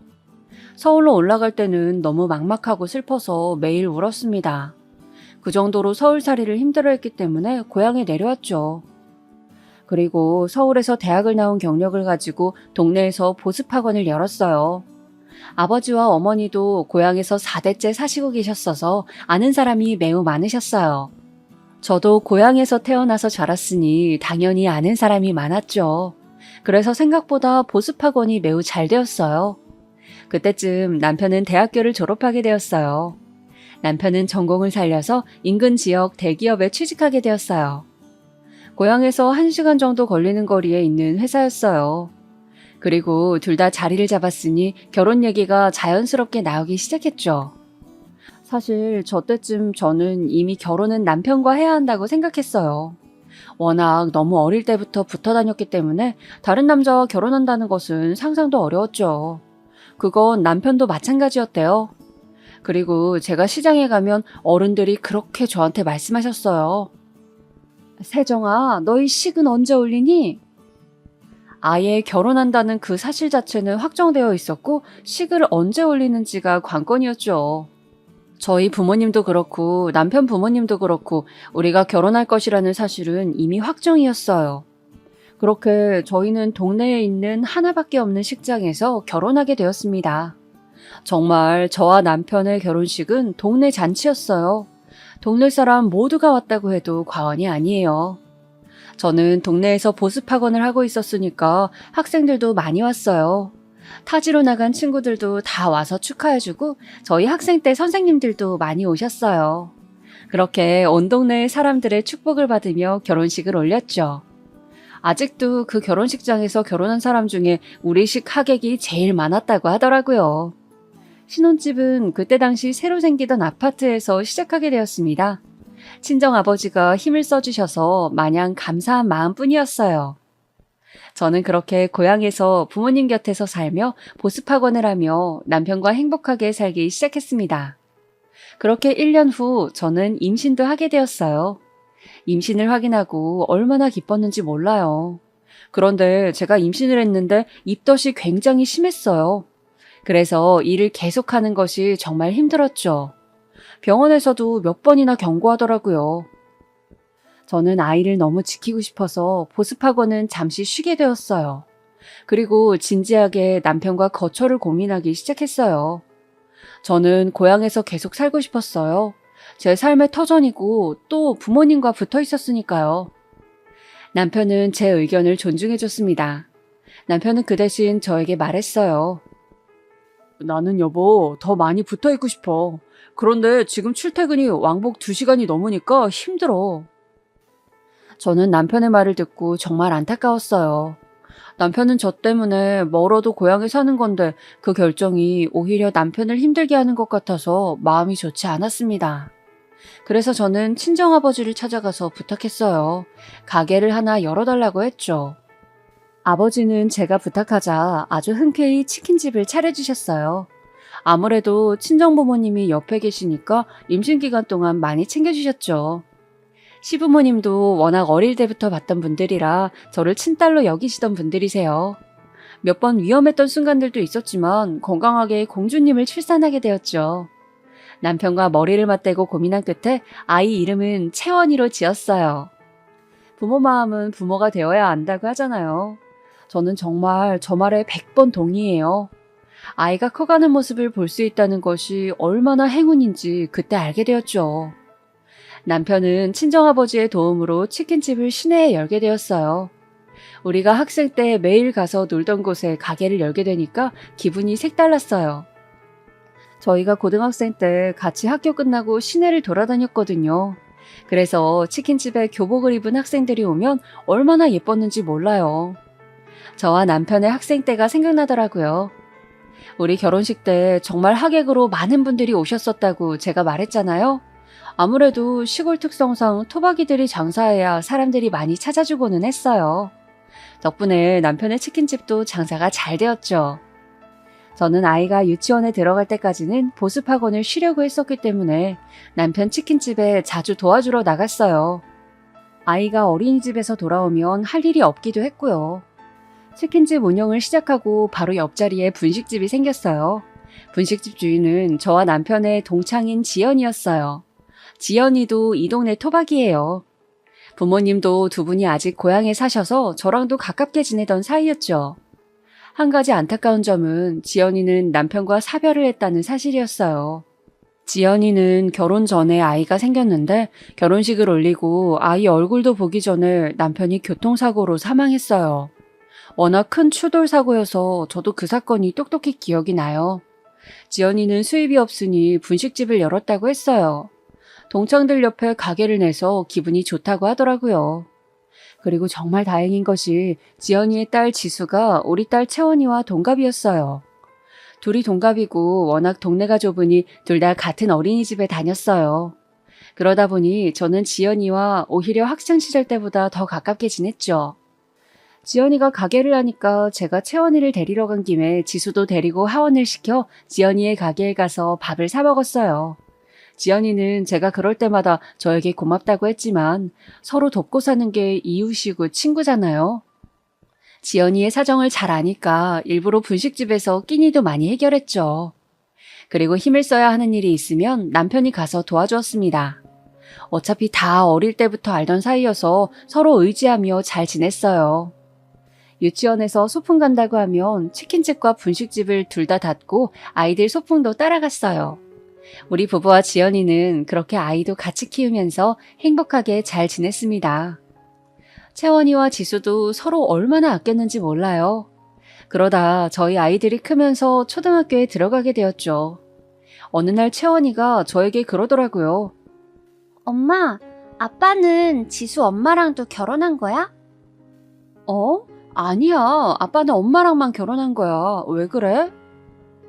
학교에서 집에 오는데 어떤 할머니가 나한테 엄마가 2명이라 어떡하냐고 그랬어. 아유, 아니야. 아빠한테 물어봐. 채원이 엄마는 엄마 하나야. 채원이 말을 듣고 나니까 감정이 이상했어요. 제가 안쓰러워서 지연이와 가깝게 지냈고 남편도 워낙 어릴 때부터 알던 사이라 좋은 마음으로 같이 다녔던 건데 남들이 볼 땐 안 좋아 보일 수도 있겠다는 생각이 들더라고요. 그리고 제가 채원이가 초등학교에 입학하며 보습학원을 다시 열었거든요. 그래서 남편 치킨집에 자주 가지 못했어요. 남편을 굳게 믿었고 또 의심하고 싶지 않았지만 채원이가 저렇게 말하니까 또 여자 마음이란 게 마냥 편하지는 않더라고요. 그래서 다음날 일부러 학원에서 바로 집으로 가지 않고 치킨집으로 퇴근했어요. 치킨집에 말을 하지 않고 들어갔더니 거기에 지연이가 있더라고요. 세정아, 무슨 일이야? 남편 가게에 오는데 무슨 일이 있어야 오는 건 아니잖아. 그렇긴 하지. 당연히 장난이야. 기분 나쁜 건 아니지? 나도 장난이야. 괜찮아. 장난이라고 대답은 했지만 기분은 나빴어요. 남편을 쳐다보니 잘 왔다고 수고했다고 하더라고요. 그렇게 남편과 같이 퇴근해서 집으로 가는 길에 제가 기분이 안 좋아 보이자 남편이 먼저 말을 꺼냈습니다. 혹시 지연이 때문에 그런 거야? 여보, 오해 안 했으면 좋겠어. 정말 나는 여보밖에 없는 거 잘 알잖아. 자기를 의심하는 건 아닌데 그냥 동네에서 말이 나올까 봐 걱정돼서 그래. 우리가 어릴 때부터 붙어 다녔던 거 기억하지? 여기 사람들 다 우리 사이 아는데 무슨 걱정이야. 내가 더 잘할게. 너무 걱정하지 마. 남편이 저렇게 말해주니까 마음이 놓이더라고요. 그 뒤로 남편 가게에 몰래 찾아가도 지연이는 잘 보이지 않았어요. 남편이 말을 잘했나 보다 생각이 들며 고맙더라고요. 지연이 분식집에 찾아가도 지연이는 예전처럼 저를 반겨주었습니다. 그래서 속으로 내심 미안한 마음이 들었죠. 아무래도 지역이 좁아서 제가 더 걱정했었거든요. 시골 사셨던 분들은 다들 공감하실 텐데 지역사회가 굉장히 좁거든요. 워낙 작은 일로도 소문이 금방 퍼지니까 저도 모르게 계속 조심하는 경향이 있어요. 예를 들어 제가 말 한마디를 하면 하루 만에 소문이 금방 퍼지더라고요. 또 아무래도 제가 보습학원을 운영하니까 더 그랬던 것 같아요. 학부모들 입김이 세니까 더 뒷말에 예민하게 반응하게 되더라고요. 아이를 낳기 전과 후도 다르더라고요. 예전에는 이 정도까지 조심하지 않아도 괜찮았는데 아이를 낳고 키우니까 조그만 일에도 신경이 곤두서게 되었어요. 서로 다 아는 사이니까 이런 부분에선 불편한 게 있더라고요. 그래서 마을 사람들 사이에서 무언가 우리 가족이 얘기거리가 되는 게 싫어서 더 예민하게 반응한 것도 분명 맞아요. 아무래도 부모님도 다 한 지역에 사시니까 그런 것 같아요. 친정아버지가 공장을 운영하신다고 하셨잖아요. 동네 사람 중에 공장에 다니시는 분들이 꽤 있으세요. 그래서 어딜 가도 아, 공장 딸 하면서 아는 척을 하시거든요. 사실 그래서 학창시절에는 그게 참 싫었습니다. 슈퍼를 가도 아버지 공장 안부를 물으시고 버스에 타도 기사 아저씨가 아버지 안부를 물으셨거든요. 그런데 저도 익숙해졌는지 이제는 적응됐던 것 같아요. 아무튼 그렇게 이 사건은 지나갔어요. 남편도 저에게 잘했고 채원이도 학교 생활을 워낙 잘해서 큰 걱정 없이 잘 살고 있었어요. 그런데 어느 날 지연이가 한밤중에 울면서 전화가 오더라고요. 남편한테 전화한 것을 제가 받았어요. 지연아, 무슨 일 있어? 이 새벽에. 세정아, 나 어떡하니? 우리 아버지 돌아가셨어. 나 어떡해? 뭐? 어디야? 우리가 거기로 갈게. 여기 보람 장례식장이야. 나 정말 너무 슬퍼. 저는 급하게 남편을 깨웠어요. 비몽사몽으로 일어나는 남편에게 지연이 아버지가 돌아가셨다고 전했어요. 남편은 정말 놀라더라고요. 그렇게 우리 부부는 장례식장으로 바로 갔습니다. 지연이가 울면서 우리를 맞이하더라고요. 저는 지연이를 안아주며 위로했어요. 지연이 아버지는 저도 어릴 때부터 봤던 분이셨어요. 워낙 호탕하신 분이셨는데 자다가 심장마비로 돌아가셨다고 하더라고요. 지연이가 너무 놀란 것 같아서 안심시키려고 노력했던 기억이 나요. 연락을 받은 사람들이 하나둘씩 오기 시작했습니다. 그렇게 저도 장례식장에서 지연이를 많이 도와주었어요. 지연이도 외동이라 도와주는 사람이 많이 없었거든요. 남편이 아무래도 남자니까 많이 나서는 상황이 되어 있었어요. 그런데 제가 약간 기분이 나빴던 것은 남편을 지연이 남편으로 오해하는 사람들이 있었어요. 제가 정말 어이가 없었던 부분은 지연이가 그걸 듣고도 부정을 하지 않더라고요. 이미 오해한 사람이 있는데 굳이 정정하지 않는 모습을 보며 저는 속으로 기분이 나빴습니다. 하지만 장소가 아무래도 장례식장이니까 제 기분을 티내지 않으려고 노력했어요. 지연이는 아버지가 돌아가신 충격이 매우 컸던 것 같아요. 우리 남편에게 많이 기대더라고요. 저는 그걸 보면서 이건 아닌 것 같다 느끼면서 기분이 나빴지만 장례식이 끝나고 얘기해야지 하며 넘겼어요. 지금 와서 생각해보면 절대 그냥 넘기지 말았어야 했어요. 제가 기분이 안 좋아 보이는 것을 눈치챘는지 남편이 저에게 다가왔습니다. 여보, 장례식장이잖아. 설마 오해하는 거야? 내가 뭘? 아니, 너무 표정이 안 좋아 보여서. 기분이 좋진 않지. 남편은 오해하지 말라며 저를 안아주었습니다. 그러면서 미안하다고 사과하길래 그냥 장례식장 사건도 이대로 넘겼어요. 사실 뭐라고 한마디 하고 싶었지만 장소 때문에 어쩔 수 없었어요. 그렇게 지연이 아버님이 돌아가신 후 지연이는 눈에 띄게 우리 남편을 부르기 시작했습니다. 남편도 죽고 아버지도 죽고 자기는 옆에 있는 사람들이 자꾸 떠나간다고 너무 슬프다고 우리 집에 찾아와서 울기도 했어요. 저는 물론 지연이의 상황은 안타까웠습니다. 하지만 너무 자주 저러니까 부담스러운 마음이 들었어요. 그래서 진지하게 이사도 생각하기 시작했어요. 고향이라 대학도 서울에서 나왔지만 굳이 내려왔던 것이었는데 뭔가 살면서 불편한 상황이 계속 생기니까 오히려 내가 여기를 피해야 하나 하는 생각이 들었죠. 그래서 친정엄마한테 얘기를 터놓았습니다. 네가 편한 대로 하렴. 사실 엄마는 지연이가 그렇게 마음에 들지 않아. 사실 친정엄마도 지연이를 그렇게 좋아하진 않으셨어요. 왜냐하면 지연이가 꾸미는 것을 좋아해서 짧은 치마도 자주 입거든요. 저야 뭐 또래니까 괜찮았지만 아무래도 시골 어른들 눈에는 애엄마가 저러고 다니니 뒤에서 말이 많이 나왔나 보더라고요. 그리고 지연이가 성격이 되게 좋아서 여기저기 말도 많이 붙이는 편이에요. 그래서 아는 사람도 많고 어딜 가도 살갑게 얘기를 많이 하는데 그걸 안 좋게 보는 분들이 많았어요. 예전에는 엄마가 저에게 저런 말을 꺼내시면 제가 하지 말라고 했거든요. 지연이는 제 친구잖아요. 그런데 이제는 엄마가 저렇게 지연이 욕을 해도 말리지 않았어요. 그래도 남편은 저만 바라봤기 때문에 의지하며 살고 있었죠. 그런데 이사 생각은 했지만 가지 못했어요. 왜냐면 딱 그때 정말 큰 불행이 저에게 찾아왔거든요. 그건 바로 암이었어요. 어느 날부터 살이 갑자기 막 빠지기 시작하더라고요. 처음에는 요즘 먹는 것도 잘 먹고 괜찮게 지냈는데 왜 이럴까 생각했어요. 물론 지연이가 신경은 쓰였지만 그것과 별개로 제 생활은 매우 잘하고 있었거든요. 보습학원도 제가 원장이니까 스트레스도 심하지 않았어요. 그렇지만 살이 빠져서 기분은 좋더라고요. 그런데 살만 빠지면 괜찮았는데 소화도 잘 되지 않았어요. 그뿐 아니라 쉽게 피곤해졌습니다. 우리 집에서 보습학원까지는 걸어서 25분 정도가 걸려요. 예전에는 아주 쉽게 걸어갔어요. 사실 저 정도 걷는 것은 일도 아니잖아요. 오히려 산책이죠. 그런데 어느 날부터 걷다가 멈춰서 쉬어야 할 정도로 힘들기 시작했습니다. 소화도 잘 안 되고 머리도 아프더라고요. 심지어 이명까지 있었어요. 제가 상태가 안 좋아서 보습학원도 나가지 못하고 집에만 누워 있으니 엄마가 걱정을 많이 하셨습니다. 그래서 동네 의원을 데려갔는데 처음에는 저보고 스트레스가 심해서 그런 것 같으니 조금만 집에서 쉬면 괜찮아진다고 하더라고요. 저는 그 동네 의원을 제가 어릴 때부터 갔어요. 그래서 의사 선생님이 마치 제 주치의세요.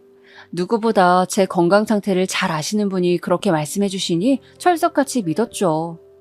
유치원생 때부터 엄마 손을 잡고 그 의원을 다녔던 기억이 생생하거든요. 그래서 보습학원을 한 달간 쉬면서 집에서 가만히 있었어요. 남편도 그때 걱정이 되었는지 출근 전과 퇴근 후엔 제 상태를 많이 살폈어요. 채원이도 제가 걱정이 많이 되었나 봐요. 저한테 엄마 아프면 안 돼 라고 말하는데 너무 미안했어요. 그런데 문제는 제 몸 상태였어요. 아무리 쉬어도 나아지기는커녕 오히려 더 심해지더라고요.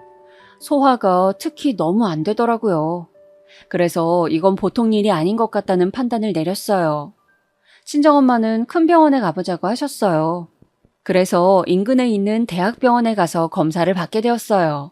그리고 바로 알게 되었죠. 제가 위암이라는 것을요. 저는 진단을 받고 너무 멍했어요. 이 사실이 현실이 아닌 것 같았어요. 도저히 믿을 수가 없어서 대학병원 의사 선생님께 10번도 넘게 물어봤습니다. 하지만 선생님은 단호하게 말씀하셨어요. 위암입니다. 그래도 아직 말기는 아니에요. 치료하면 나아질 가능성이 있기는 해요. 저는 정말 제가 왜 암에 걸렸는지 도통 이해가 가지 않았어요. 여러분 혹시 그거 아시나요? 암은 가족력이 가장 세요. 그래서 가족 중에 암에 걸리신 분이 계시면 건강관리를 정말 유심히 하셔야 해요. 그런데 의아했던 점은 우리 가족 중에는 암에 걸리신 분이 없으셨어요. 그래서 사실 암에 걸릴 거라는 것은 전혀 예상한 적이 없었습니다. 만약 누군가 암에 걸린 적이 있었다면 저도 예상을 했을 거예요. 그런데 그렇지 않았으니 적잖이 당황했습니다. 제가 원인을 물어봤더니 선생님은 원인은 워낙 다양해서 특정할 수 없다고 하시더라고요. 엄마는 옆에서 진단을 받자마자 우시기 시작하셨어요. 사실 우리 친정부모님이 나이에 비해 많이 정정하세요. 그래서 저는 부모님이 워낙 건강하시니까 저도 저렇게 건강하게 살 수 있겠지 생각했어요. 그렇게 암 진단을 받고 집에 돌아오는데 현실이 믿기지 않더라고요. 엄마는 계속 우시고 저는 멍해서 가만히 있었어요. 물론 아직 초기 단계라 충분히 치료하면 완치가 된다고 하셨어요. 하지만 막막하더라고요. 전혀 예상하지 못한 상황이라 그런 것 같았어요. 남편에게 전화를 걸어 할 말이 있다고 했어요. 그리고 친정 부모님 댁으로 불렀죠. 남편과 아빠를 앉혀놓고 저의 암 사실을 말했습니다. 아버지는 너무 충격을 받으셨는지 줄담배를 피우셨어요. 남편은 제가 암이라는 사실을 고백하자 울기 시작했어요. 남편이 울자 친정엄마도 덩달아 또 울기 시작했어요. 저도 사실 울고 싶었어요. 하지만 자꾸 머릿속에 우리 딸 생각이 났습니다. 채원이는 이제 겨우 10살이거든요. 채원이한테 아직 못해준 것도 너무 많은데 이대로 세상을 들 수는 없었습니다. 그래서 강인하게 말했어요. 나 완치할 거야. 정말 치료도 열심히 받고 운동도 많이 할 거야. 죽는다는 시한부 선고도 아니니까 긍정적으로 생각하자. 제가 저렇게 말하자 부모님도 그제서야 괜찮아지셨어요. 사실 저런 말을 하는 제 마음은 말도 아니었어요. 일부러 저렇게 말하긴 했었지만 어찌나 막막했던지 몰라요. 채원이에게는 어떻게 알려야 할지 고민이 되었습니다. 그래도 사실대로 말하는 것이 가장 좋다고 생각해서 집으로 돌아가서 침착하게 말했어요. 채원이는 예상대로 울기 시작했어요. 엄마 죽어? 엄마 죽으면 나는 어떻게 살아? 저를 끌어안고 엉엉 우는 채원이를 달래며 말했습니다. 엄마 안 죽어. 치료받으면 살 수 있어. 채원아, 괜찮아. 엄마 어디 안 가. 채원이는 그날 우리 부부 침대에서 잤어요. 저를 꼭 끌어안고 죽으면 안 된다고 우는데 정말 가슴이 찢어지더라고요. 채원이를 생각해서라도 씩씩하게 치료받아야겠다고 생각했습니다. 채원이가 잠들고 저는 뜬 눈으로 밤을 지새웠어요. 도저히 잠이 오지 않더라고요. 제 마음을 아는지 남편도 쉽게 잠을 자지 못했어요. 제 손을 부여잡고 남편은 울면서 말했죠. 여보, 치료 잘 받자. 어디 가지 마. 나 정말 여보 못 보내. 걱정하지 마. 내가 아까 채원이한테 말했던 거 기억하지? 나 어디 안 가. 저 때문에 오는 가족들을 보는 심정은 말로 할 수가 없어요. 정말 상실의 아픔은 누구나 겪고 싶지 않은 감정이잖아요. 저도 만약에 남편이나 친정부모님이 암에 걸렸다면 저렇게 행동했을 것 같아요. 채원이가 암에 걸렸다면 저는 살 수 없었겠죠. 그렇게 생각하니 더 치료를 잘 받아야겠다는 마음이 들었습니다. 그리고 친정엄마의 마음도 이해할 수가 있었어요. 만약 채원이가 암 진단을 받으면 저는 정말 버티지 못했을 것 같아요. 엄마 마음은 누구나 똑같잖아요. 아마 자식을 키우시는 분들이라면 제 말이 무슨 말인지 이해하실 수 있을 거예요. 그렇게 치료를 받기 시작했습니다. 당연히 보습학원은 그만두었어요. 거짓말을 하기는 싫어서 사실대로 제가 암에 걸려서 그만두게 되었다고 했습니다. 그랬더니 예상 밖의 일이 일어났어요. 글쎄 학부모들과 학생들이 파티를 열어주었습니다. 꼭 완쾌하고 다시 보습학원을 열어달라는 파티였어요. 사실 말하기 전까지 걱정도 많이 했거든요. 저는 정말 암 진단을 받았을 때보다 전날 더 많이 울었어요. 그리고 다들 저를 많이 걱정해 주시더라고요. 인류애가 이런 것이구나 느꼈습니다. 어떤 어머님은 제가 우니까 달래주시다가 본인도 우시더라고요. 보습학원 마지막 날 파티를 하는데 학생들이 편지도 전해주었어요. 그 편지는 아직도 제가 다 간직하고 있습니다. 저에게 잊지 못할 경험이었어요.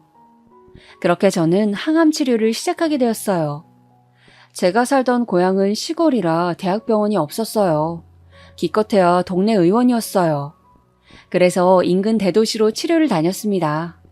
왕복 3시간이라 힘들긴 했지만 치료하면 나아질 가능성이 있다고 해서 꼭 참고 다녔어요. 저 혼자 가기엔 힘들어서 남편이 동행했어요.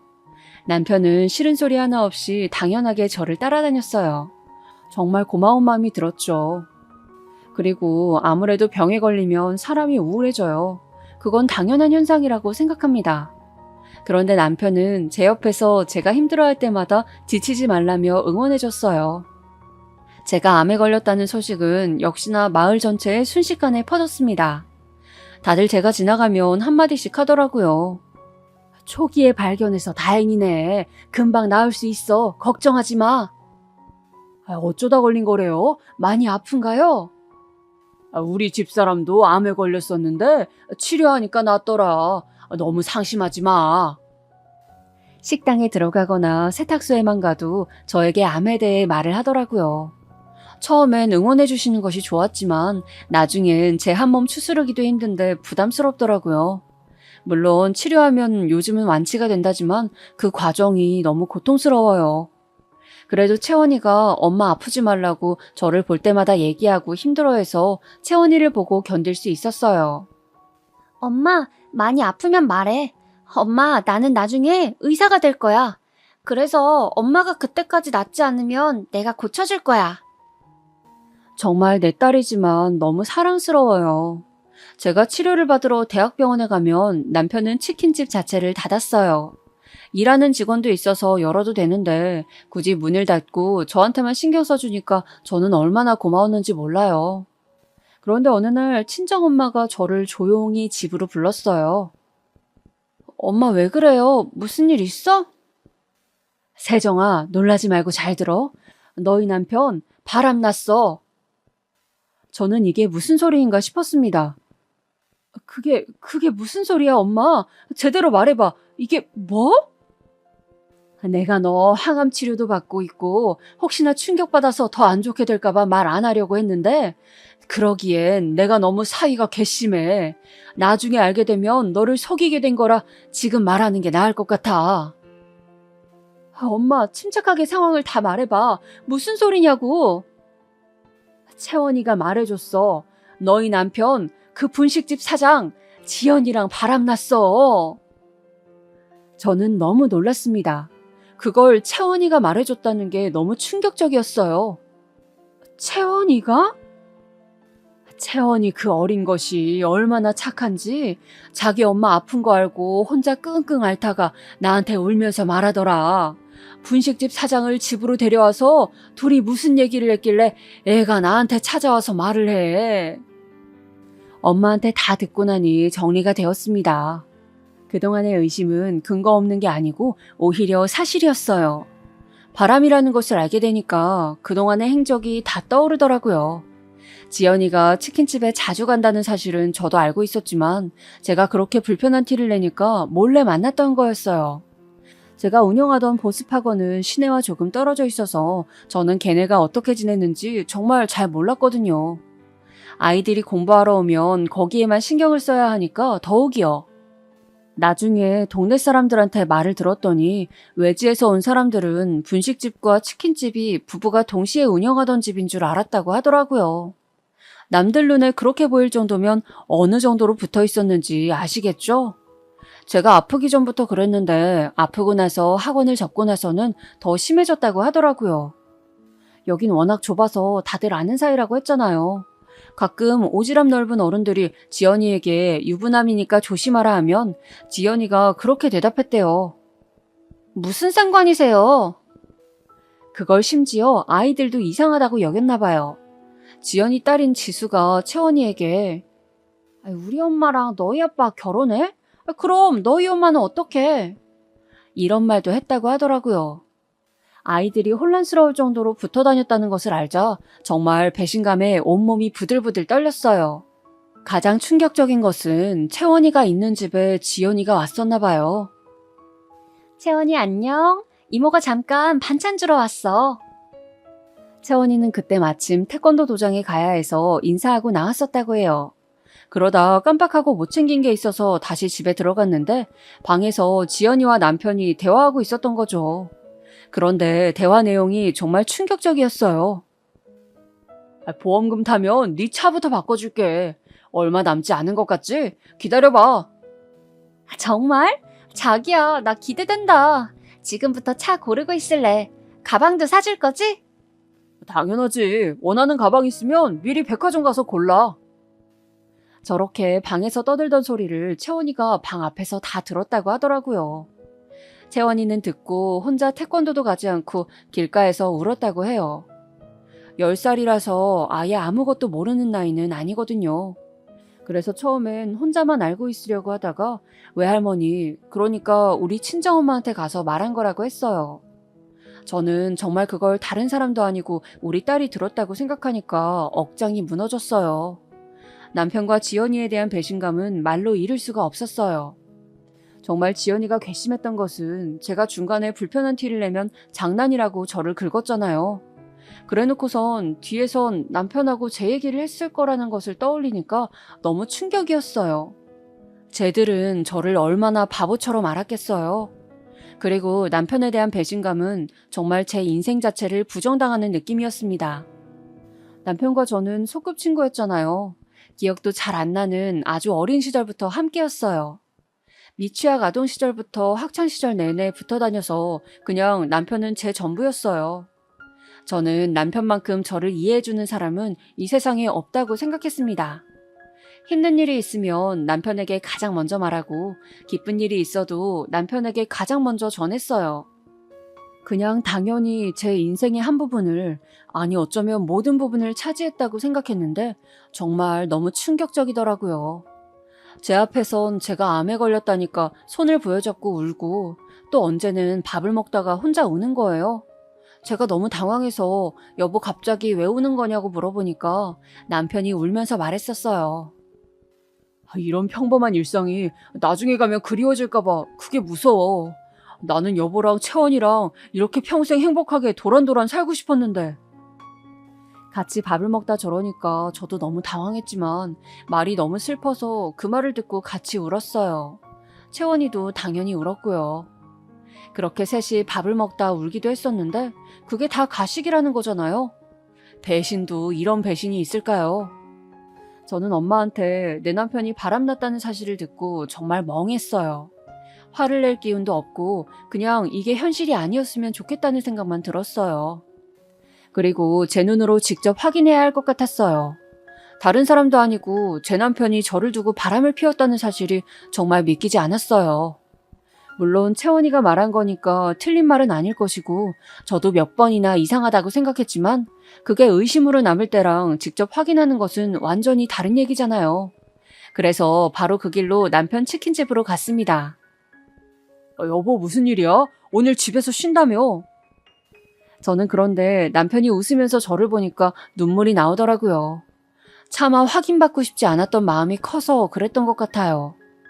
만약에 물어봐서 그게 사실이라면 저 웃음조차 거짓이라는 거잖아요. 저는 정말 그래서 그냥 치킨집 한가운데에서 갑자기 울음이 터졌어요. 손님들도 있었지만 그건 신경 쓰이지 않았어요. 그냥 제 감정이 우선이었습니다. 여보 왜 그래? 많이 아파? 지금 병원 갈까? 남편은 달려와서 제 어깨를 감싸며 물었습니다. 그런데 순간 역겨운 마음이 들더라고요. 제 앞에선 이렇게 연기를 하고 뒤에선 또 지연이에게 차를 사주니 가방을 사주니 그런 얘기를 한다는 거잖아요. 그래서 남편의 손을 뿌리치고 단도직입적으로 물었어요. 야, 너 바람났어? 그것도 지연이랑? 네가 사람이야? 말하다 보니 화가 급속도로 올라오더라고요. 그래서 소리를 지르며 말했어요. 바람? 네가 날 두고 바람? 미쳤어? 남편은 심하게 당황하더라고요. 무슨 소리야? 아니 내가 무슨 바람이야? 말이 되는 소리를 해. 왜 그래 정말? 많이 아프면 병원에 가자. 남편은 저를 억지로 밖으로 데리고 나왔어요. 가게에는 손님들이 있어서 그런 것 같았는데 저는 참을 수가 없었죠. 채원이가 다 말했어. 네가 지연이한테 내 보험금으로 가방 사고 차도 사준다고 했다며? 야, 네가 인간이야? 남편은 진정하고 집에 가서 얘기하자고 했어요. 길거리에서 사람들이 다 쳐다봤지만 알 바 아니었어요. 친정엄마가 제가 걱정됐는지 따라오셨나 봐요. 옆에 와서 제 남편을 밀치며 울면서 말했어요. 이 인간아, 정말 네가 어떻게 그래? 다른 사람도 아니고 네가 내 딸 어떡해? 남편은 심하게 당황했습니다. 저는 치킨집 바로 옆에 있는 분식집으로 향했어요. 어느덧 사람들이 많이 모여 있었어요. 다들 한마디씩 하더라고요. 아, 진짜 바람이야? 아, 대박. 그럴 줄 알았어. 아니, 어쩐지 분식집 사장이 그렇게 치킨집에 많이 들어가더라. 저는 분식집 문을 열었는데 글쎄 지연이가 안에 있으면서 문을 잠갔더라고요. 문이 투명해서 안이 다 보였는데 싱크대 밑에 숨었는지 손님들만 당황해서 어쩔 줄을 몰라 하더라고요. 안에 있던 손님이 문을 열어줘서 저도 안으로 들어갔어요. 야, 이지연, 나와! 친정엄마도 들어가서 지연이를 같이 찾았어요. 역시나 싱크대 밑에 있더라고요. 제가 지연이에게 네가 어떻게 그러냐고 따지니까 지연이는 생각보다 덤덤했습니다. 아니, 오히려 뻔뻔했어요. 저렇게 뻔뻔해야 유부남과 바람이 나는 건가 봐요. 너희 남편이 내가 좋다는데 어떡하니? 그럼 남편 관리를 잘하던가. 너 그게 나한테 할 말이야? 못할 말은 아니잖아. 그리고 가게 나가줬으면 좋겠는데? 계속 그러고 있으면 영업방해로 경찰에 신고할 거야. 너무 뻔뻔한 모습에 저는 눈물이 나왔어요. 남편은 아니라고 부인했지만 지연이가 확인을 해준 거잖아요. 아니라고 믿고 싶었는데 사실이라니 정말 슬펐습니다. 하필이면 내 남편의 불륜 상대가 나도 알고 심지어 친하게 지내던 친구라니. 이게 진짜 말이 되나요, 여러분? 그동안 저를 두고 뒤에서 얼마나 그들끼리 즐거웠을까요? 그걸 생각하니 마음이 더 아팠어요. 심지어 우리는 아이도 있었잖아요. 각자 딸도 있고 2명이 동갑이라 친하게 지냈었는데 도대체 무슨 마음이길래 불륜을 저지른 건지 궁금했어요. 지연이의 뻔뻔한 말에 친정엄마는 충격을 받아서 쓰러지셨죠. 정말 난장판이 따로 없었어요. 사람들도 지연이에게 한마디씩 했어요. 그리고 정말 경찰에 신고했는지 순찰자가 왔습니다. 저는 정말 너무 허탈하고 충격이 컸어요. 저는 친정부모님 댁으로 가서 누워 있었어요. 도저히 집에는 갈 수가 없었습니다. 우리 집에 지연이가 들어왔었다는 사실을 듣고 나니까 꼴보기도 싫었어요. 채원이는 제 옆에 딱 달라붙어 있었습니다. 친구들이 나한테 이제 지수 엄마가 내 엄마냐고 계속 물어봤어. 나는 그럴 때마다 아니라고 했는데 너무 슬펐어. 그런데 엄마가 아프니까 더 슬펐어. 엄마 아프지 마. 저는 저의 충격도 충격이었지만 채원이가 받은 상처도 크다고 생각하니 가슴이 찢어지는 것 같았어요. 남편의 바람 소식을 들으니까 친정아버지도 화가 많이 나셨어요. 남편은 집이 여유 있지 않았어요. 그래서 우리 집과 치킨집도 친정아버지가 다 해주셨거든요. 그리고 남편 아버지, 저에겐 시아버지시죠? 시아버지도 젊었을 때 능력이 없어서 아무것도 못하고 있으니까 우리 아버지가 당신 공장에 취직시켜주기도 했었어요. 정말 이렇게 아주 예전부터 우리 집이 도와주었는데 돌아오는 건 불륜이라니 너무 슬펐습니다. 남편은 그날 어디서 잤는진 모르겠어요. 아마 우리 집에 왔을 수도 있겠죠? 저는 불륜 사실을 알고 나서 단 한 번도 우리 집에 가지 않았어요. 그 집에 가는 것 자체가 역겹더라고요.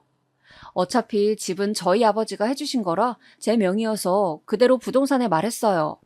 헐값에 내놨으니 금방 팔릴 거라고 하더라고요. 부동산 사장님도 저에게 위로의 말을 건네더라고요. 이미 소문이 퍼진 것 같았어요. 하지만 제 잘못은 아니니까 그냥 씁쓸하게 웃기만 했어요. 집은 외지인이 우리 고향에 올 예정이었는데 그분이 사셨습니다. 집이 팔렸으니 남편은 나가야 하잖아요. 물론 남편이 우리 집에서 계속 있었는지 지연이 집에 갔는지는 모르겠어요. 남편에겐 전화도 많이 왔어요. 저는 일부러 받지 않았죠. 그냥 정말 묵묵부답으로 일관했어요. 분식집과 치킨집은 폭삭 망했습니다. 왜냐하면 동네에 소문이 쫙 퍼져서 아무도 안 갔어요. 또 사실 그 2개의 주된 고객들은 우리 친정아버지 공장 직원들이었습니다. 아버지가 팔아주신다고 정말 매일같이 주문하셨거든요. 그런데 그 둘이 불륜이니까 너무 괘씸하잖아요. 아버지 공장 사람들도 아버지를 굉장히 신뢰하고 좋아하셨는데 소식을 듣고 나서 아예 사적으로도 방문하지 않더라고요. 또 이런 시골에서는 동네 장사라 평이 굉장히 중요해요. 그런데 여기서 모르는 사람이 없으니까 사람들이 수군대더라고요. 지나가면서 보니까 분식집은 이미 망해서 임대종이가 붙어 있었어요. 남편은 저를 수십 번 넘게 찾아오고 전화를 했어요. 다 오해라고 했지만 절대 믿지 않았죠. 그냥 바로 이혼 소송을 걸었고 저는 치료를 위해 채원이를 데리고 인근 대도시로 이사를 왔어요. 남편은 친정집에도 찾아가고 공장에도 찾아갔다고 하더라고요. 모든 걸 가지고 있다가 다 뺏기니 갑자기 조급해졌나 봐요. 심지어 채원이마저 자기를 외면하니까 충격이 큰 것 같았어요. 자기가 잠시 미쳤었다고 제발 용서해달라고 울고불고 난리였어요. 하지만 저는 동요하지 않았어요. 그냥 정말 꼴보기가 싫었고 남편과 이혼하고 채원이와 둘이 제 병이 완치되면 제주도에 내려가서 살 예정이었습니다. 물론 저도 충격이 너무 크고 채원이도 상처를 많이 받아서 제 암 치료를 하면서 동시에 둘이 정신과 치료도 많이 받았어요. 상담도 많이 다니고 그렇게 둘이 서로 의지하며 힘든 시기를 버텼죠. 친정 부모님도 저희를 적극적으로 지원해 주셨어요. 친정아버지가 오히려 저에게 먼저 채원이와 제주도에 가서 쉬라고 하더라고요. 저도 물론 제가 원하면 고향에 남아도 되었지만 그러기가 싫었습니다. 이미 사람들이 다 알아서 불편하겠더라고요. 채원이를 위해서라도 제가 떠나는 게 맞았어요. 물론 남편과 지연이네 가족은 쫓겨나듯 떠났대요. 당연히 고향에서 계속 살 수는 없어 보였어요. 어딜 가도 손가락질을 했으니까요. 지수도 학교에 가면 불륜녀 딸이라고 애들이 그렇게 놀렸나 봐요. 그리고 정말 웃긴 거는 둘이 깨졌다고 하더라고요. 저는 사실 그렇게 난리가 나고 둘이 같이 살까봐 그게 걱정이었는데 둘이 대판 싸우더니 서로 네 탓이라고 했다고 하더라고요. 남편은 소송 때문에 종종 보는데 볼 때마다 저를 붙잡고 늘어졌어요. 실제로 무릎을 꿇으며 제발 한 번만 용서해달라고 하더라고요. 물론 저는 넘어가지 않았죠. 지연이는 어떻게 사는지 저도 모르겠어요. 지수를 데리고 야밤에 도망갔다는 말만 들었어요. 그렇게 몇 년의 시간이 흘러서 저는 완치라는 판정을 받게 되었습니다. 정말 의사 선생님 입에서 완치라는 말이 나오는데 얼마나 감격스러웠는지 몰라요. 환자분 의지가 상당히 강하셔서 빨리 나으셨어요. 축하드려요. 그래도 주기적으로 검사는 꼭 해주셔야 돼요. 다시 발생할 가능성이 있긴 했지만 일단 지금은 제 몸에 암세포가 없다고 했어요. 정말 얼마나 기뻤는지 세상이 아름다워 보였어요.